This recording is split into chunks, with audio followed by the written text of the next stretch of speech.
कह के बुलाता है, पैंटा मान जाता है और आने लगता है, अपने संग दारू भी लेके आता है और दोनों खूब पार्टी करते हैं।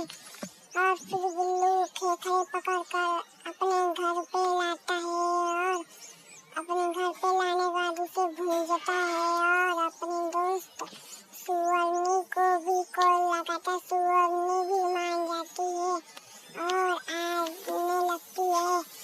दोनों खूब पार्टी करते हैं। अचानक सुअर को बिल्लू मार कर भूंजने लगता है और उसे पका कर तेल और सॉस डालकर खाने लगता है। फिर भी बिल्लू रोता है, किसने भी लाइक सब्सक्राइब नहीं किया।